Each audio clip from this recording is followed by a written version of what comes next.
金融时报7月19号的一篇独家报道称，美国的3号人物众议长佩洛西和蓬佩奥计划在今年8月访问台湾，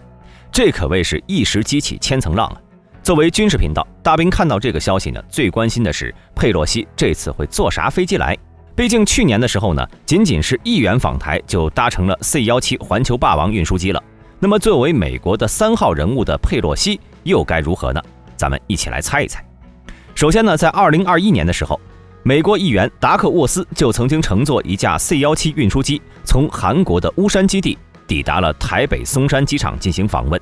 而 C-17环球霸王运输机则是由美国麦道公司为美国空军研制生产的战略军用运输机，同时它还具备短场起降的能力，是世界上唯一一架可以适应战术战略双任务的运输机，部署起来非常灵活，也完全不挑场地，无论是水泥地还是沙土跑道，哪怕是在南极冰面，它都能够正常起飞，只需要915米的跑道就可以安全着陆。除了装货载人之外，它甚至还可以投放火箭，一架次最多可以搭载823人，17架这样的运输机就能够空降一个旅了。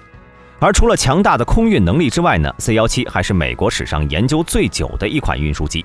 从1981年到1995年，整整14年时间，它才完成了所有的飞行测试。但是所有的等待呢，都是值得的。C-17不同于任何一架大型运输机，在全球适合大型运输机起降的机场只有不到1000个，而适合 C-17起降的机场呢，却高达上万个。这都要得益于它强大的发动机。C-17采用的是4台 F117PW100 发动机，单台的推力就达到了18.6吨。这也就意味着，哪怕 C-17的发动机有1-2台受损，它依然能够安全着陆。该机的机身长约53米，相当于波音737的2倍，翼展51.81米，最大起飞重量263吨，其载重超过了77吨的超大主货舱，可以轻松运载一辆 M1A2 主战坦克或者3架阿帕奇直升机。在安全性能方面， C-17为了避免成为地面防空导弹的目标，装备了大量的干扰弹，而且它的电子设备也十分先进，其数码航电系统可以大幅减少飞行员的疲劳，提升飞行安全，并且它还有专用的设备可以反制肩扛式地对空导弹，使其打偏。也正是因为 C-17的这种特性，美国国务卿之前在出访伊拉克和利比亚这2个危险地区时呢，使用的都是这种安全性能较高的军用飞机。如今 C-17一共是生产了279架，目前仍有275架正在服役，其中美国有222架，其余53架是卖给了其他国家。印度则是这款飞机的采购大户，而这么厉害的运输机，那可比摩托车香多了。于是印度呢，一口气向美国订购了10架 C-17，虽然价格要高出很多，但是这钱花的值啊。除了飞机之外呢，后边的一条龙维护保养啥的，美国也都全包了。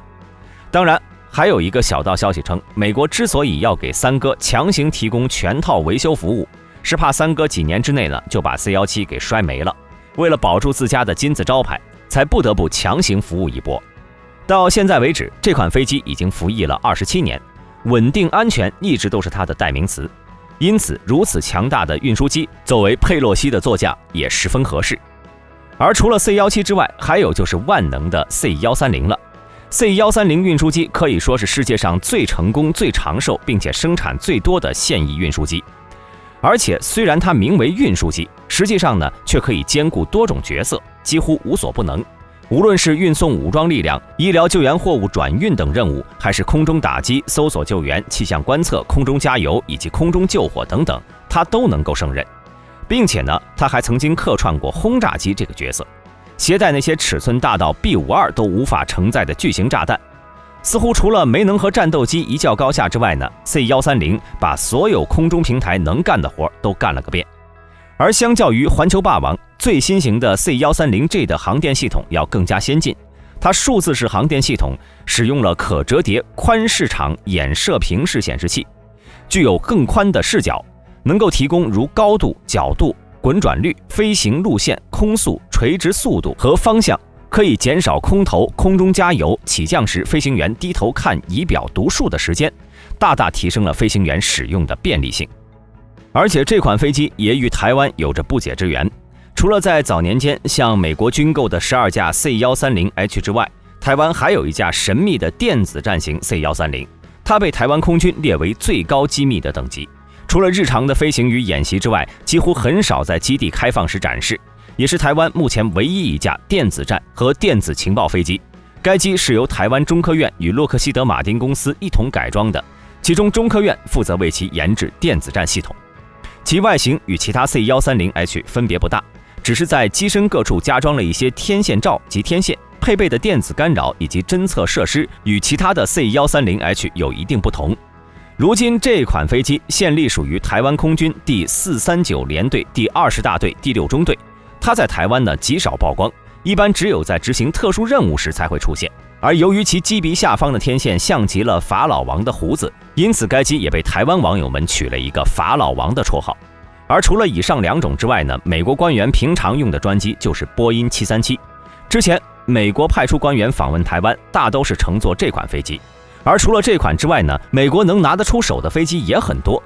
如果不是特别重要的人物进行短途飞行的话，也会去使用湾流公务机，并且新型的湾流公务机的航程已经足够飞越太平洋了。虽然它的空间不大，不过呢，它在设计时的时候就是公务机，乘坐的舒适度很高。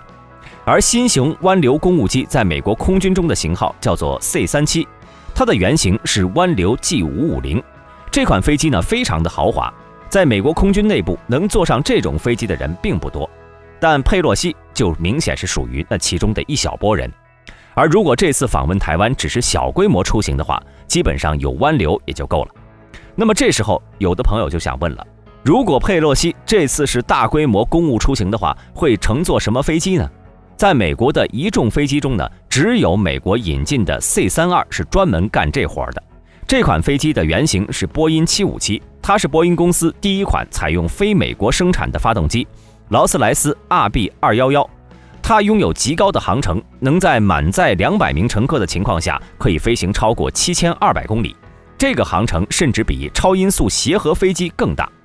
在被美国空军引用之后呢，就专门被作为运载贵宾的专机。在近年来，这些 C-32经常被用作接载美国副总统，因此也有人将它戏称为空军2号。因此大兵认为这款飞机也同样十分适合佩洛西的这次台湾之行。当然以上这些呢也都是大兵的个人猜测，如果错误的地方也欢迎大家指出。你认为佩洛西这次会乘坐什么飞机来访问台湾呢？而他的到来会不会和台湾的军购有关呢？欢迎大家在下方评论。本期视频到这里就结束了，如果对本频道感兴趣的话，请点击下方的订阅按钮，我们下期再见。